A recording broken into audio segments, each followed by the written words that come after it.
Now this is a nice little follow-up video to give you guys a look at how my Gold Fever Gold over Silver Miami Cuban links have held up throughout the months. So let's roll my motherfucking music so you guys can see if my Gold Fever Gold over Silver is still plated. I'm kind of a big deal.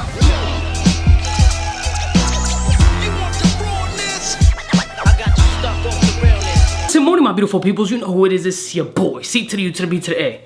Now, all these pieces have different time frames attached to them. I don't remember exact dates, but I'm going to give you approximate time frames of when I obtained these joints and how they're holding up as far as plating is concerned. Now, some people like Gold Fever, some people don't, and that's perfectly fine. Some people rock with gold over silver. Some people think it's like a sin.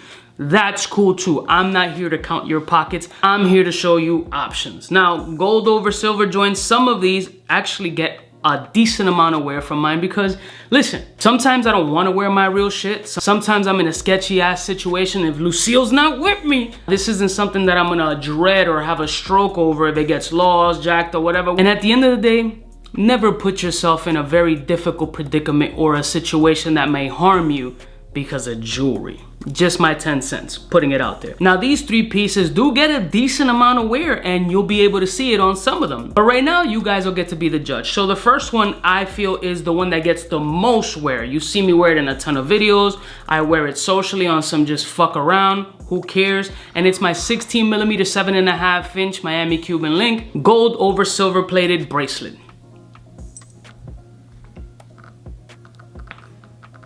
So as you can see here, the plating has held up really, really well, actually.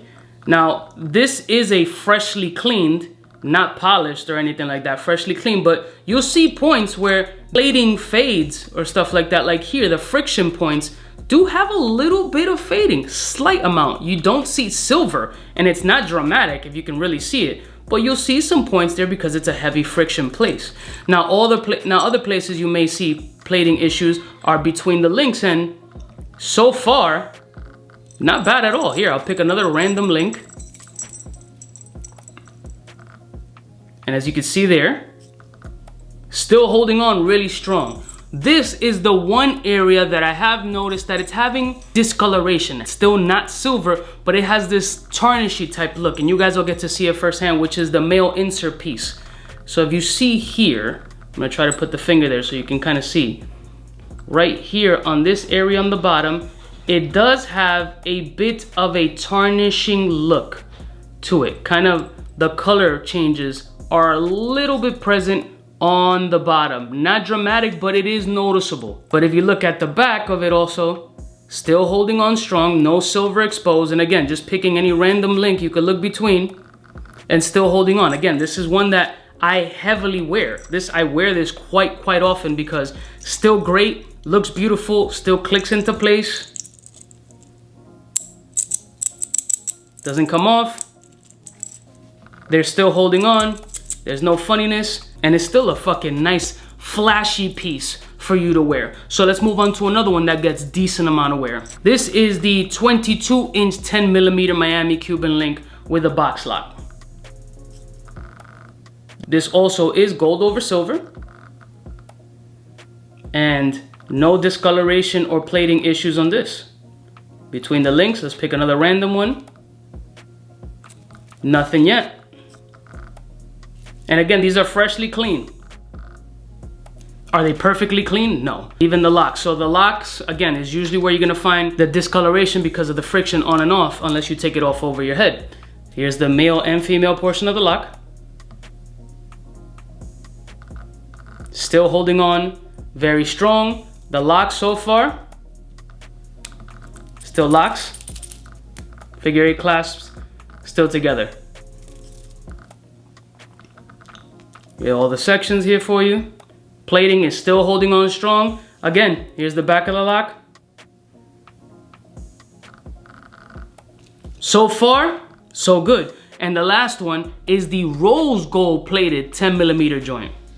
This one is one of the newer ones. This I think is only 6 months or 7 months. Still gets wear.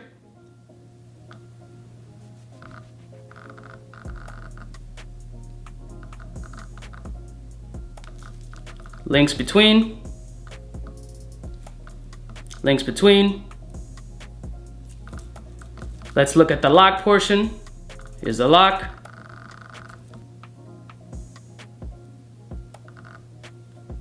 The back of the lock.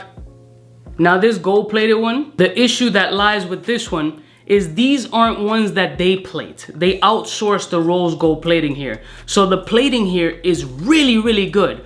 But the difference with this one is a little bit of a locking issue. So I don't know how they do rose gold plating. I'm not sure. I don't know if it's a different type of chemical composition, but the lock on this one has gotten to a point where it's not clicking as good as I want it to. And I'll show you why. Once I push it in, just like the other pieces, it's in, but it does come off. And I have a feeling it has to do with not so much the tension, but more so to do with the type of plating that goes on here. That's my assumption, because the other ones are plated also in yellow gold and has zero locking issues, but this one does. See, now I manipulated it a little bit and now it's not coming off. So this one requires a little bit of finesse and manipulation for it to fit accordingly. But it is my duty and my responsibility to share with you my experiences. So yes, this one does require a little bit of finessing when it comes in. See, like this point, it's not going in. However, if you kind of finesse it a little bit, now I finessed it a little bit and now it's not coming off. So it requires a little bit of finessing, and again, I don't think it has to do with lock tension as previously mentioned, more so the plating, the rose gold plating. Tuck in my regular joint, I'll put the 2 chains on so you guys can see how they looking still on neck. See, I gotta do a little bit of finessing on the lock, and now it's on. This one, no finesse required. That's probably why they just stick to the yellow gold plating. Boom, easy. And that was a heavy lock, you probably heard it. There it goes, boom. And I'll put on the big boy. I'm actually wearing my Gold Fever rose gold 10 karat. And that's still, you know, it's actual gold, so that's perfectly fine. I'll put on the gold over silver. And again, you heard the click. Boom. So that's how the gold over silver big boy looks next to the 10 karat. And here is the yellow and rose gold joints. So that's my update. The rose gold has some difficulties and needs a little bit of finessing, but they don't do the rose gold in-house, so that's outsourced. Not something that they offer that crazy either, so just my opinion. I'll see y'all bitches next time. You know who it is, biggest in the game. Smooches.